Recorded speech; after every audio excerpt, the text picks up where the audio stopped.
में आज इस वीडियो में हम बात करने वाले हैं कि काफी हमारे किसान भाइयों का सवाल है कि उनका जो गेहूं का दाना है वो काला क्यों पड़ रहा है और उनका दाना कभी लाल भी पड़ रहा है, उनकी बाली है जो लाल पड़ रही है।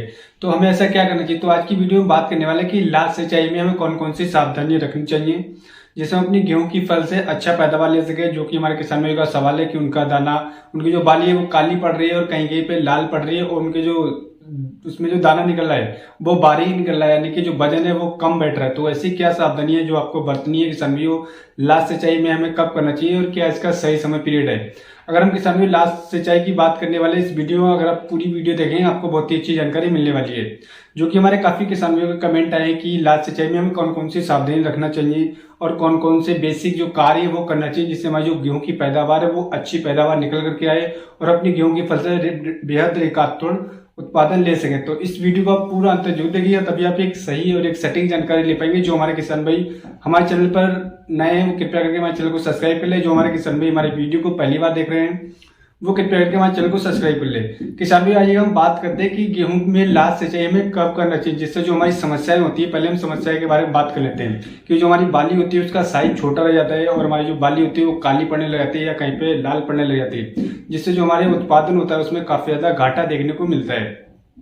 दूसरा एक समस्या किसान भाइयों और देखी गई, जो हमारे गेहूं की जो बाली जो हम गेहूं की कटाई करने के बाद निकालते हैं तो उसका दाना बारीक रह जाता है और दाना छोटा भी रह जाता है, जिससे हमारा जो वजन होता है वो काफी कम निकल करके आता है, जिससे हमारा ओवरऑल उत्पादन होता है वो काफी घट जाता है। तो ऐसी क्या समस्याएं होती है किसान भाइयों जिससे वजह से हमारा दाना छोटा रहता है, बाली छोटी रह जाती है और हमारा उत्पादन गिर जाता है। तो उसके बारे में आपको किसान भाई मैं बेसिक सी चीजें बताऊंगा। अगर आप बेसिक सी चीजों पे कार्य करेंगे तब आप अपनी गेहूं की फसल से बेहद अच्छा रिकातोड़ पैदावार ले पाएंगे। इसमें किसान भाई कोई भी खर्चा नहीं है, बस आपको ध्यान देना है। अगर आप ध्यान दे लेते हैं, बेसिक सी चीजों पे कार्य कर लेते हैं तब आप अच्छा पैदावार ले सकते हैं। तो बात कर लेते हैं किसान भाई की लास्ट सिंचाई हमें कब करना चाहिए, क्या इसका सही समय पीरियड होता है। अगर हम सही समय पे करते हैं तो हमें क्या क्या लाभ होते हैं और क्या क्या हानि होती है, तो उसके बारे में बात करते हैं किसान भाइयों। तो मैं आपको बताना चाहूंगा जैसे कि जब आपने इससे पहले 2-3 सिंचाई करी होंगी अपने सही समय पर करी होंगी, लेकिन अगर आपने लास्ट सिंचाई सही समय पर नहीं करी तो किसान भाई आपको इससे काफी ज्यादा हानि देखने को मिल सकती है। जैसे कि मैंने आपको पहले ही बताया, आपकी जो बाली होती है उसका साइज छोटा रह जाता है और उसमें दाना होता है वो बारीक रह जाता है और आपका जो वजन होता है गेहूं का ओवरऑल ग्रोथ होती है, यानी कि जो पैदावार में कम निकल करके आती है। काफी हमारे किसान भाइयों का पिछले साल भी कमेंट आते, फोन आया था कि हमारी जो पैदावार है वो घट करके आई। तो उन्होंने बस यही गलती करी थी कि लास्ट सिंचाई उन्होंने सही समय पर नहीं करी थी। उन्होंने अपने दिमाग से हिसाब से कर दी कि चलो कर देते हैं, भले चाहे जरूरत हो या ना हो लेकिन कर देते हैं। तो उन्होंने सही समय पीरियड पे नहीं गई। तो हमें किस प्रकार से करना चाहिए, तो मैं आपको वही बताने वाला हूँ किसान भाइयों कि जो तरीका मैं बता रहा हूँ अगर आप उस तरीके को प्रयोग करेंगे तो बहुत ही अच्छा लाभ आपको मिलेगा।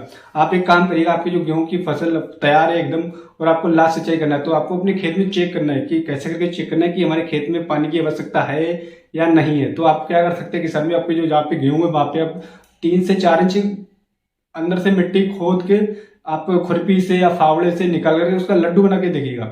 इससे पहले भी मैं कई वीडियो में बता चुका हूँ किसान भाई कि अगर आपके गेहूं की जो जमीन है उसमें लड्डू बन रहा है तब तो ठीक है, अगर लड्डू नहीं बनना है, मिट्टी आपकी बिखर रही है, तब आपको अवश्य ही सिंचाई करना है। अगर आप उस समय पर सिंचाई कर देंगे तो हमारा जो गेहूं है वो पिचकेगा नहीं, उसका जो वजन होगा वो कम नहीं निकल करके आएगा और बाली जो निकलेगी वो सही निकलेगी, उसका हाइट भी अच्छी होगी, उसकी पैदावार भी अच्छी होगी। क्योंकि किसान भाई जब आप पानी में ढील कर देते हैं, यानी कि पानी आप खींच करके लगाते हैं, लेट करके लगाते हैं, तो वह जो बाली निकलनी होती है तो बाली टाइट निकलती है, जिस वजह से हमारा जो बाली होती है वो काली पड़ जाती है और लाल भी पड़ जाती है।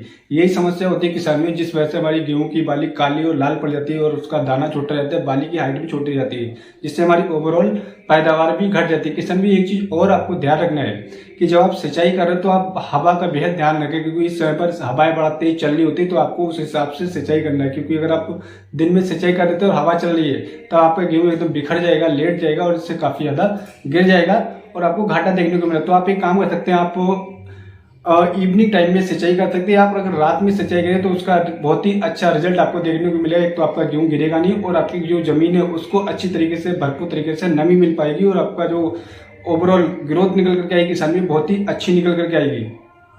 तो आशा करता हूँ किसान भाई मैं आपको एक सही और एक सटीक जानकारी दे पाऊँ। अगर हमारी वीडियो आपको पसंद है तो आप हमारे चैनल को सब्सक्राइब करिए और अगर आपका कोई सवाल है किसान भाई तो आप हमें डायरेक्टली कमेंट करके पूछ सकते हैं। आपका जो सवाल होगा उसको मैं तुरंत ही जवाब देने की कोशिश करूंगा। तो किसान भाई ध्यान रखिएगा कि आपको लास्ट सिंचाई किस प्रकार से करना है वो मैंने आपको क्लियर बताया था। तो अगली वीडियो मिलता है किसान भाई नई वीडियो में नई जानकारी के साथ। धन्यवाद किसान भाई।